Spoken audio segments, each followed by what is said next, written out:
I just picked up How to Build a Fashion Icon by the Law Roach, or Luxury Law if you guys follow him on Instagram.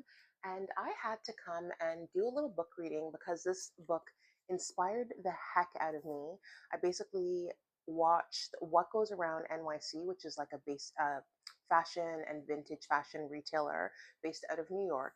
They had an interview yesterday between Jackie Aina and Law Roach. It was epic. If you haven't watched it, I will link it below so you can go and catch up. 30 minutes after I watched that interview, I went and I picked up the book and I actually went in person. It was $10 more at Indigo, but I actually went and purchased it because I didn't want to wait for Amazon. And support is absolutely needed for us, people who look like us, but definitely just getting out there in the fashion industry. Any support, I know someone who's followed my own dream, just getting any support is really, really important. So here I am celebrating this queen, literally the world's only image architect, and I wanted to just share a few pages out of the book, a few pages that really inspired me. I really hope that if you're watching this video, is because you yourself have been thinking about purchasing a copy, or you love law, you're a fashion stylist, an aspiring stylist. Me, myself, I have had so many careers in the fashion industry over the past 20 years. I have worked both corporate and fashion for, again, the past 15 to 20 years. I've had jobs. I've worked in luxury department stores. I've worked backstage at fashion shows. I've been fashion assistants. I've worked at a couple magazines at a short stint. But my career in fashion has not been linear. It's been very much like this, all at the same time, kind of working corporate because let's be completely honest, I need to pay rent. I need to be getting paid. I need to I need to be able to live.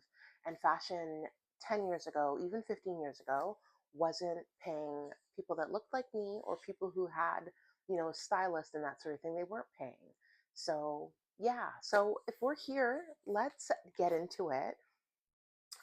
So this book, How to Build a Fashion Icon, it's a really easy read. I'd say this is like a 12, maybe like an Arial font of 12. There are 160 pages. You could honestly read this book in a day or two. If you're serious, you could sit and read this in an afternoon, but it's just packed with so many goodies.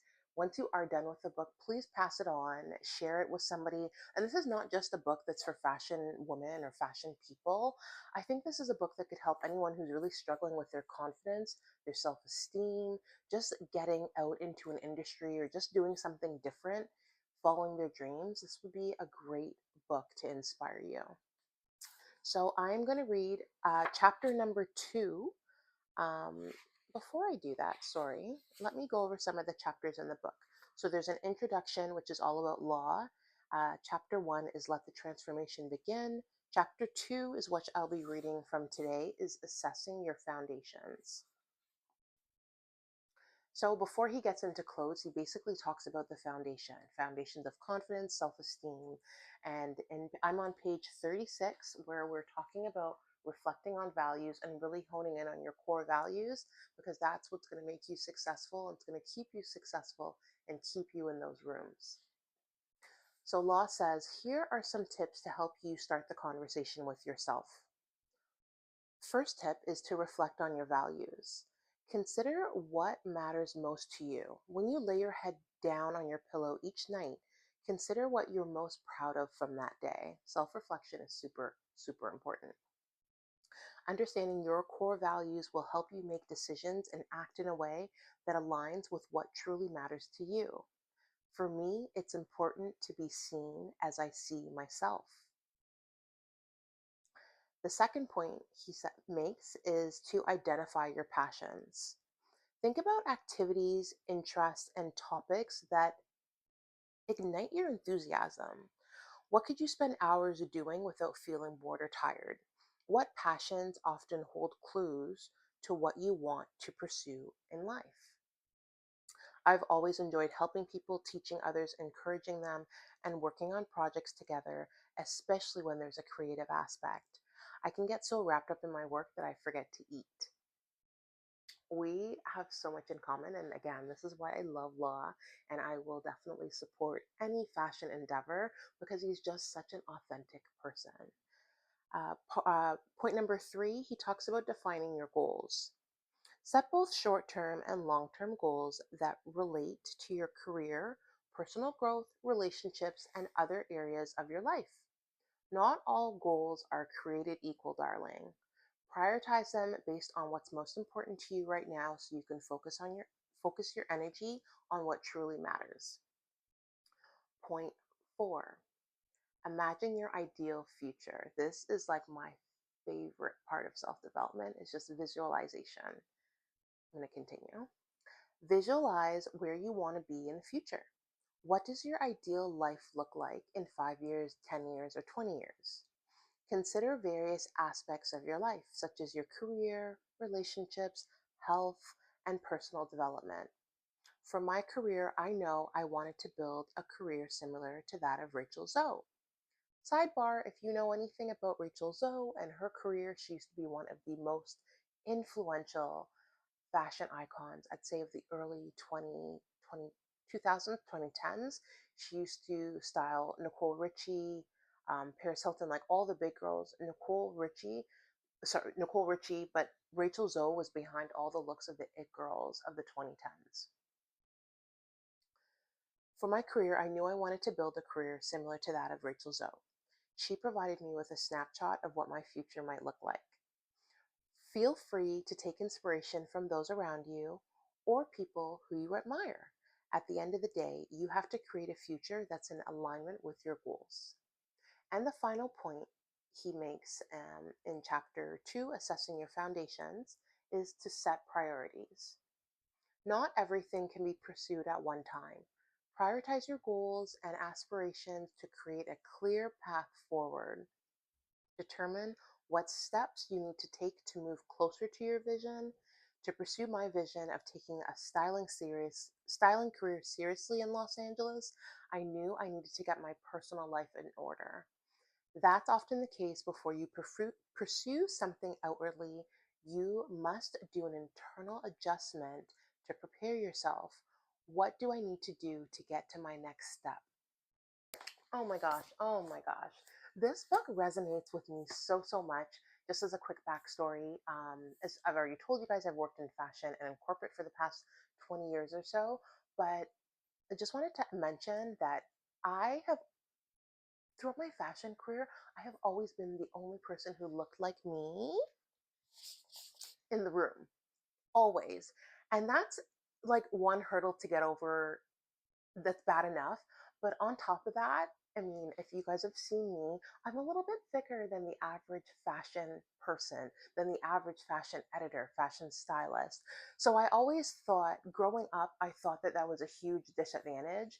I think a lot of people as well, just society and their ways, they always thought that for me too. It was like, Karla, you're so pretty and you can do well in fashion, but like, you don't look like the Rachel Zoes. You don't look like Marielle Hain. You don't look like the other stylists. So like, and I'd always be like, no, I actually think that your weaknesses or your perceived flaws are actually what's going to make you unique. That's what's going to make you pop. If you really hone in on what makes you different or what you perceive or what society perceives as a flaw and you can hone into it, learn to embrace it and love it, you can make a whole career out of it. Throughout the book, he sprinkles in really meaningful quotes from really important Black women. One of my favorite quotes he includes is from Shonda Rhimes, and it says, "Happiness comes from being who you actually are instead of who you think you are supposed to be." If that isn't really one of the most freeing thoughts, I don't know what is. As a stylist and as a girl who's worked in fashion and has been a little bit thicker than some of my counterparts or my colleagues, I know how much it means to just to be inclusive and to be self-aware and to also be honest and not critical of others. And there's a chapter in this book called Love Yourself. And I just wanted to read a quick little excerpt from it where he basically just talks about constructive criticism, and especially if you work in fashion and with women, how important it is to mind your P's and Q's when it comes to women and their bodies and how they look and their image. So I'm on page 113, which is Love Yourself. Be honest, not destructive. Being honest with yourself doesn't mean being negative or tearing yourself down. It's important to know the difference. You can acknowledge your differences or who you are without making it a bad thing. As I've already said, your differences can become some of your most powerful attributes. They are what make you unique.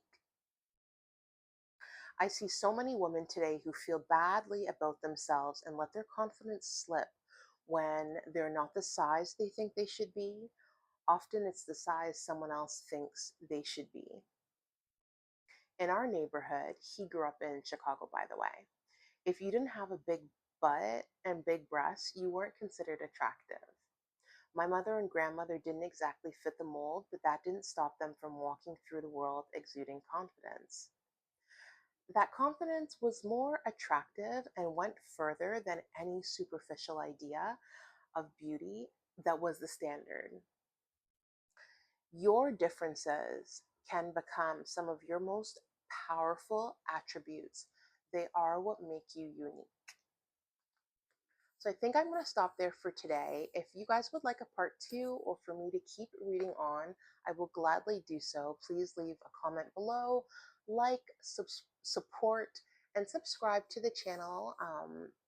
As a YouTuber, someone who puts out content, the reason why we ask to like, follow, subscribe, it's so that the algorithm and YouTube knows that this content is relevant to you, and then that means it could be relevant to others, and it pushes us out. So again, I picked up this book, How to Build a Fashion Icon by Law Roach. It's $27 right now on Amazon, and it is an absolutely great read. Something that I'll be continuing to read over the next couple of days throughout my Christmas holiday. And I'll be back again in a few days once I get into it a little bit more to give you guys some more notes and tips on confidence. And I will see you guys again very soon.